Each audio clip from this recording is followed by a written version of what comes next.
May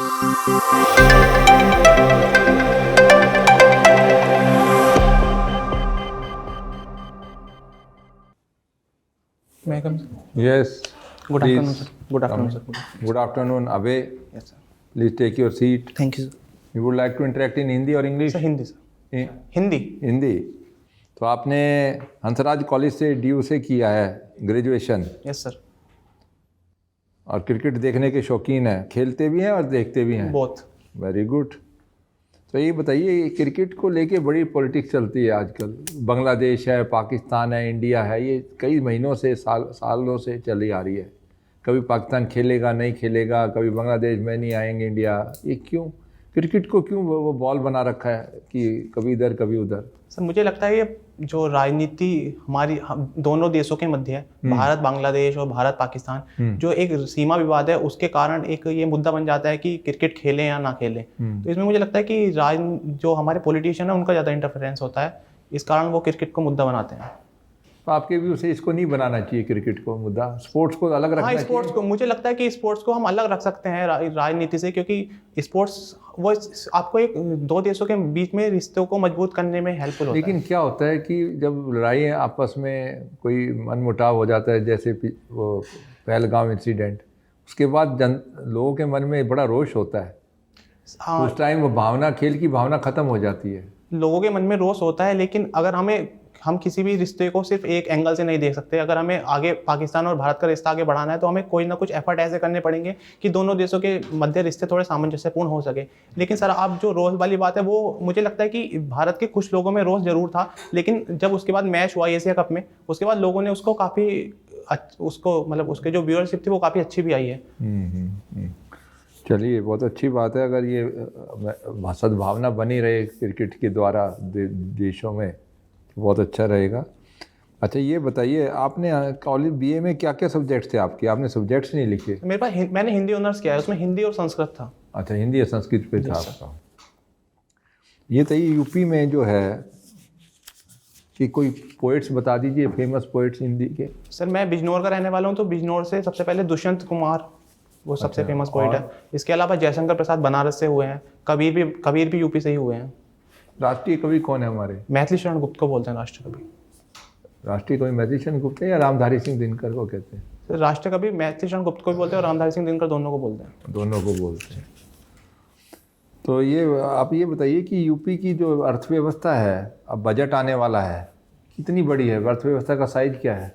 sir UP की अर्थव्यवस्था का साइज $300 बिलियन है, जो हमारा टारगेट है कि 2027 तक $1 ट्रिलियन तक. $300 मिलियन का मतलब रुपये में होगा तो कितना होगा ये? 30 लाख करोड़. 30 लाख करोड़. 30 लाख करोड़ से हमें $1 ट्रिलियन 100 लाख करोड़ मतलब पहुंचना है. टारगेट 3 गुना बढ़ाना है. Yes sir. ये आपको लगता है हो पाएगा? सर जिस हिसाब से हमारी सरकार कदम उठा रही है, उस हिसाब से डेफिनेटली हो सकता है. इसके लिए कदम उठा रही है? MSME सेक्टर को, और इसके अलावा इन्वेस्टमेंट के लिए ग्लोबल इन्वेस्टर समिट हुई, उसमें यूपी जो समिट होती है इसमें MOU तो बहुत साइन होते हैं, पर धरातल पे तो बहुत कम उतरते हैं. अगर सारे MOUs इम्प्लीमेंट हो जाए फिर तो बात ही कुछ और है. सर हाँ, ये बात सही है कि सारे MOU इम्प्लीमेंट नहीं हो पाते, लेकिन जितना हमारी यूपी सरकार जितना प्रयास कर रही है, उस हिसाब से अगर उसका 50% भी हो पाता है तो यूपी में डेवलपमेंट काफ़ी अच्छे से हो सकता है. अच्छा एक चीज़ बताइए, जो इंडिया US का अभी ट्रेड एग्रीमेंट हुआ है, इससे हमारी एग्रीकल्चर को कोई इम्पैक्ट होगा क्या? कोई बहुत शोर आपके यूपी से भी जो भारतीय किसान यूनियन है या दूसरी संस्थाएं हैं, वो ऑब्जेक्ट कर रहे हैं कि इससे किसानों को बड़ा नुकसान हो जाएगा. हाँ, आपकी इसके बारे में क्या राय है? मुझे लगता है कि जो US की तरफ से टैरिफ लगाया जा रहा है, वो हमारे एग्रीकल्चर प्रोडक्ट के लिए थोड़ा हार्मफुल हो सकता है, क्योंकि उससे हमारा एक्सपोर्ट कम हो सकता है. एक्सपोर्ट कम हो सकता है हमारा? तो किस खास तौर पे किन चीज़ों पे? सर हमारा जो एग्रीकल्चर में किन कुछ उन्होंने बड़े डिफाइन किए एग्रीकल्चर प्रोडक्ट्स. सर मैं तो कौन से प्रोडक्ट को लेकर आपके शंका है कि ये हमारे एग्रीकल्चर एक्सपोर्ट को इम्पैक्ट कर? सर राइस को डेफिनेटली करेगा, क्योंकि इंडिया राइस का सबसे बड़ा एक्सपोर्टर है. तो राइस कहाँ ले रहे हैं हम उनसे? राइस का तो प्रोडक्ट नहीं आ रहा अमेरिका से कोई. सॉरी सर, मैं अभी रिकॉल नहीं कर पा रहा. आज एक प्रोडक्ट का नाम आया है एक पेपर में, दालों को लेके कुछ बात हुई है. सॉरी सर, पढ़ लीजिए इस बारे में. Okay sir. क्योंकि ये यूपी के कुछ यूनियन है, किसान यूनियन, जो ऑब्जेक्ट कर रही है कि इससे हमारी खेती को नुकसान होगा. तो आपको देखना पड़ेगा कौन सी चीज़ों में लेके वो बात कर रहे हैं और उसमें सरकार का क्या व्यू है. Okay sir. दोनों पक्ष सुन के फिर आप अपना निर्णय लीजिए। ठीक है, मैं आप डेफिनेटली ठीक है ना? पढ़ता हूँ। धन्यवाद। यूपी बिजनौर से लोकसभा एमपी कौन है आपके? सर चंद्रशेखर चंद्रशेखर जी, उनको भीम पार्टी के वो हैं। कौन सी पार्टी है? भीम आर्मी। आरएलडी नहीं है? नहीं, भीमा पार्टी बिजनौर से। आपने एम सॉरी सर, मैं सुन बिजनौर एमपी या एमएलए लोकसभा एमपी। जी, चंद्रशेखर रावण। बिजनौर के आसपास कौन सी सिटीज़ आती हैं? बिजनौर के आसपास बिजनौर जो लगा हुआ है वो मुजफ्फरनगर, मेरठ, मुरादाबाद और अमरोहा से बाउंड्री शेयर करता है। इसके अलावा उत्तराखंड से करता है। तो अगर किसी को बिजनौर से मान लीजिए इंडिया से बाहर जाना हो तो कौन सा एयरपोर्ट जाना पड़ेगा? नियर बाई दिल्ली एयरपोर्ट, और इसके अलावा जो यूपी के इंटरनेशनल एयरपोर्ट है, अभी जेवर एयरपोर्ट स्टार्ट हो रहा है नोएडा में। स्टार्ट हो गया? सॉरी सर, मुझे अभी स्टार्ट नहीं हुआ है। और कौन से एयरपोर्ट? यूपी में? हाँ। यूपी में सर इस टाइम 5 इंटरनेशनल एयरपोर्ट हैं। कौन कौन से? कुशीनगर, लखनऊ, बनारस और अयोध्या और नोएडा। नोएडा। लखनऊ के एयरपोर्ट का नाम क्या है? सॉरी सर, मैं भी रिकॉल नहीं कर पा रहा हूँ। शायद अगर आप अनुमति तो मैं गैस कर सकता हूँ। जी। चौधरी चरण सिंह एयरपोर्ट है शायद। बिजनौर से असेंबली की सीट्स पता है आपको? 9। कितनी असेंबली की सीट? सॉरी सर, मैं रिकॉल नहीं कर पा रहा। और बिजनौर में कौन सी क्रॉप पैदा होती है? सर बिजनौर को गन्ना बेल्ट बोलते हैं, तो गन्ना सबसे ज़्यादा होता है, गन्ने की। शुगर के। हंसराज कॉलेज से आपने किया ना ग्रेजुएशन? Yes sir. तो हंसराज कॉलेज के आसपास के 5 कॉलेज का नाम बताएंगे? Yes sir. Hindu college, Ramjas college, lady Miranda house और जीटीबी खालसा कॉलेज। सर अभी मैं रिकॉल कर पा रहा हूँ। आपको पता है यूपी डे कब मनाया जाता है? शायद मैं अभी पूरा कंफर्म नहीं हुआ कि आप अनुमति तो मैं गैस कर सकता हूँ। जी। 24 अप्रैल। अप्रैल को। सॉरी सर, मैं अभी इसके बारे में। ये बताइए कि ओडीओपी जो है बिजनौर का कौन सा है? सर लकड़ी के उत्पाद है, नक्काशी का काम होता है लकड़ी का, नगीना में। नगीना में? जी। तो ये जो ओडीओपी है बिजनौर या नगीना का जो है, ये इसमें आपको कुछ पिछले 5 साल 10 साल में कुछ प्रोग्रेस दिखाई दे रही है? ये सर डेफिनेटली प्रोग्रेस दिखाई दे रही है, क्योंकि उसको गवर्नमेंट का सपोर्ट मिल रहा है। एक तो जो ये लकड़ी का काम करने वाले हैं उसमें रोजगार संवर्धन हुआ है, और इसके अलावा ओडीओपी के बाद से एक किसी प्रोडक्ट को एक मान्यता मिल जाती है तो उसकी डिमांड बढ़ जाती है, तो उसका लकड़ी के सामान का एक्सपोर्ट बढ़ा। तो आपको लग रहा है कि इसमें काफ़ी सुधार हुआ पहले से? Sir definitely. जी। ये हिंदी के कवि लोग एक तरफ कहते हैं प्रेम अच्छा है और दूसरी तरफ कहते हैं स्त्रियों से दूर रहना है। क्या मतलब कौन सा पथ लिया जाए? मध्यम मार्ग ही समझ नहीं आ रहा है। सर मुझे लगता है कि सारे कवि ये नहीं कहते कि स्त्रियों से अलग हुआ जाए, वो सिर्फ कुछ परंपरा, जैसे अगर हम स्टार्टिंग में देखें तो जो ना तो सिद्ध परंपरा थी वो लोग बोलते थे कि आप स्त्रियों से दूर हो सकते हैं। वो स्त्री को एज अ माया देखते थे। कहीं कहीं कबीर ने भी स्त्री को एज अ माया वर्ड यूज़ किया है, लेकिन वहीं दूसरा एंगल ये भी है कि स्त्री को हम सिर्फ एक माया के एंगल से नहीं देख सकते, वो क्योंकि ये संसार चलाने के लिए स्त्री और पुरुष दोनों ही आवश्यक है। तो कुछ कवियों का यह मानना हो सकता है, लेकिन शायद बाद में उनके काव्य में भी ये परिवर्तन आया कि उन्होंने स्त्री को पुरुष के बराबर महत्व दी है। तो इंद्र का आयुध पुरुष जो झेल सकता है, सुना है? Sorry sir. इंद्र का आयुध पुरुष जो झेल सकता है, सॉरी सर, मैंने सिंह से बाहें मिलाकर खेल सकता है। सॉरी सर, मैंने नहीं सुना। नहीं सुना? रामधारी सिंह दिनकर की आपने कोई कविताएं कुछ पढ़ा है? कुछ उनका? मैंने कृष्ण की चेतावनी पढ़ी है। क्या है? सर वो जब श्री कृष्ण दुर्योधन को समझाने जाते हैं कि युद्ध ना करो, इससे दोनों पक्षों का नुकसान होगा, तो उस संबंध में कृष्ण की चेतावनी श्री रामधारी सिंह दिनकर ने लिखी। तो आज वैश्विक परिप्रेक्ष्य में कौन श्री कृष्ण है और कौन दुर्योधन है? सर वैश्विक परिप्रेक्ष्य में अगर देखा जाए तो भारत, जिस हिसाब से भारत की विदेश नीति है, उस हिसाब से मैं भारत के श्री कृष्ण राजनीतिकों को इस संबंध में देख सकता हूँ। भारत श्री कृष्ण है और दुर्योधन कौन है? ऐसे किसी को दुर्योधन कहना तो उचित नहीं होगा। क्यों? पाकिस्तान को क्यों नहीं कह सकते दुर्योधन? पाकिस्तान को दुर्योधन कहा जा सकता है, लेकिन क्या दिक्कत है उसमें? मुझे लगता है कि दुर्योधन में भी कुछ ना कुछ ऐसी अच्छाई थी। शायद मुझे लगता है कि पाकिस्तान में कोई अच्छाई नहीं है। मतलब उस एंगल से जो दुर्योधन में थोड़े, दुर्योधन में जो अच्छाई थी वो बताइए। Sorry sir. एक तरफ आप कह रहे हैं कि महिलाओं को ऐसा नहीं है और अगर आपने सारे जीवन अच्छे कर्म किए, एक बार अगर आपने स्त्री के खिलाफ गलत किया तो सब कुछ तो धूमिल हो गया। ये तो भारतीय दर्शन कहता है। जी सर। तो आपने कैसे अच्छा बोल दिया? क्या अच्छाइयाँ उसके अंदर?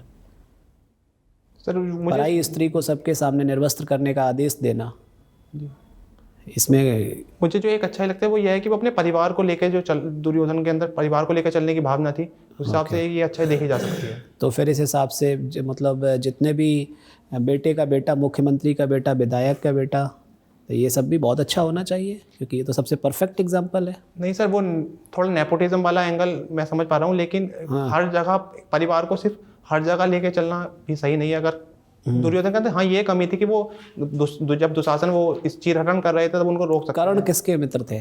कर्ण दुर्योधन के मित्र थे। कर्ण उनके परिवार के थे कि दूसरे वाले परिवार के? दूसरे परिवार के थे। फिर तो आपकी व्याख्या गलत हो गई।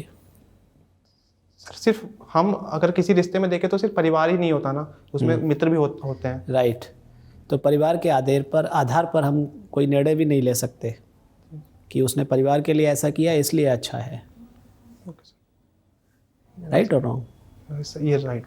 नहीं तो ऐसे तो जिसने रेप किया है आप बोलेंगे नहीं पिछली बार उसने डोनेट भी किया था। हाँ ये सही बात है कि हम पूरे सिर्फ एक पक्ष को देख के निर्णय नहीं ले हाँ, तो ये गलत हुआ ना आपका जो आपने पक्ष लिया। तो हर जगह दो अच्छाई दो बुराई लिखना ज़रूरी नहीं होता है। वो जीएस आंसर राइटिंग के लिए ठीक है, व्यक्तित्व में ज़रूरी नहीं होता। समझ रहे हैं मेरी बात को? ठीक है। मलेशिया से हम क्या क्या इंपोर्ट करते हैं, आयात करते हैं? मलेशिया से हम सॉरी सर मैं भी रिकॉल नहीं कर पा रहा हूँ, लेकिन कोई बात नहीं सर। अबे प्रताप सिंह, तो बताइए आपकी आज की इंटरेक्शन में कैसी परफॉर्मेंस रही? सर अभी मुझे यूपी स्पेशल और जो करंट के मुद्दे चल रहे हैं उनके बारे में पढ़ने की ज़रूरत है। कब है आपका इंटरव्यू? सर मेरा 20 फ़रवरी को है। 20 फ़रवरी को है, तो टाइम आपका आपके पास करीब 8-9 दिन है। Yes sir. एक चीज़ है अबे, आपकी कुछ पहली बात तो ये है कि दो पॉजिटिव चीज़ें बता दूं। एक तो अच्छा बोलते हैं, पर्सनैलिटी अच्छी है, वेल ड्रेस्ड है, आर्टिकुलेट है, कॉन्फिडेंट भी हैं। अब आ जाए एरिया जहाँ पे इम्प्रूवमेंट का बहुत स्कोप है। जी सर। एक तो आप बहुत जल्दबाजी में रहते हैं, बहुत तेज़ी से बोलते हैं, थोड़ी सी स्पीड को थोड़ा सा कम कीजिए। सवाल को ख़त्म होने के बाद एकदम जंप मारते हैं आंसर के लिए, उसको थोड़ा सा ब्रेक दीजिए। जैसे सवाल ख़त्म होता है 3-4 सेकंड सोचिए क्या मेंबर पूछ रहा है, फिर अपने दिमाग में जब जवाब आता है उसमें जो आंसर आता है सबसे इम्पोर्टेंट पॉइंट को सबसे पहले बताइए। 3-4 सेंटेंस में ख़त्म करना है। बहुत बड़ा आंसर देने का फ़ायदा नहीं है। जो मेंबर सवाल पूछ रहा है उसको मालूम है आंसर क्या है। आपको बैकग्राउंड बताने की, इधर उधर की फालतू चीज़ बताने की ज़रूरत नहीं। अपना आंसर सीधा टारगेट पे हिट करना है। Okay sir. है ना? और सोच समझ के, इसलिए सोचना बहुत ज़रूरी है। एकदम जल्दी में रहते हैं तो हमारे मुंह से कई शब्द निकल जाते हैं, फिर बाद में हमें खुद ही करेक्ट करना पड़ता है। और कि वहाँ तो कोई करेक्ट भी नहीं करेगा। आप गलत बोल के वो नोट कर लेंगे कि इसने गलत जवाब दे रहा है, इसकी हैबिट है कि ये गलत मिसगाइड कर सकता है कल को। Okay sir. इंटेग्रिटी पे सवाल आ जाता है, तो वो आपको सबसे ज़रूरी है। आराम से बोलिए, कॉन्फिडेंस के साथ। आता है तो बताइए, जैसे मैंने आपको बताया 3-4 सेंटेंस में इंपॉर्टेंट पॉइंट सबसे पहले। नहीं आता तो साफ मना कर दीजिए। Okay sir. Gas work will never help you. Okay sir. Gas is most dangerous thing. और जब आप गैस करते हैं तो दूसरा समझ जाता है आप कॉन्फिडेंस से बोल रहे हैं या वैसे तुक्का मार रहे हैं। Okay sir. दोनों दिशाओं, दोनों ही कंडीशन में नुकसान है। गलत हो जाए तो वैसे नुकसान, अगर बाई चांस गैस ठीक भी हो जाए तो भी उनको पता चल जाता है ये कॉन्फिडेंस से बोल रहा है या तुक्का मार रहा है। तो इसलिए उस स्थिति में गैस को अवॉइड करिए। Okay sir. ये आपके नंबर जो हैं, आपके कितने आंसर सही दिए क्वेश्चन इस पर डिपेंड नहीं करेगा। आप 10 में से 8 आंसर दे के आए, इस 80% नंबर नहीं आएंगे। उन 6 आपने 6 सवालों का ही जवाब दिया है, आपकी आंसर कैसे थे, किस तरीके से दिए गए, उस पर निर्भर करेगा। गलत आंसर तो नहीं दिए बीच में, उसकी नेगेटिव मार्किंग है बहुत ज़बरदस्त। जी समझे ना? ठीक। तो ये बातें ध्यान रखनी है अपनी यूपी के बारे में, अपनी स्टेट के बारे में, डिस्ट्रिक्ट के बारे में, आपकी जो एकेडमिक बैकग्राउंड है उसके बारे में पूरी नॉलेज आप ब्रशअप कीजिए। अखबार पढ़िए रेगुलरली, कम से कम 2 अखबार पढ़ने चाहिए आपको। एक अपना जिसमें यूपी की खबरें आती हैं ज़्यादातर, हिंदी का जागरण है या जो भी वाइड कवरेज करता है, एक नेशनल लेवल का अखबार पढ़िए। ताकि दोनों एरिया कवर हो जाए। ठीक है सर। ठीक है ना? जी सर। जो भी सवाल का जवाब दे सोच समझ के फिर दीजिए, जल्दबाजी में मत रहिए। आप बहुत जल्दबाजी में हैं, आए भी जल्दी, बोलते भी स्पीड से हैं, एक्साइटेड से हैं। एक्साइटमेंट हो जाती है, वो नेचुरल है, लेकिन इतनी भी नहीं होनी चाहिए कि हर चीज़ में आप ओके सर। कूल अपने काम। Okay, otherwise you are a very good candidate. Thank you sir. All the best. Thank you sir. Thank you sir.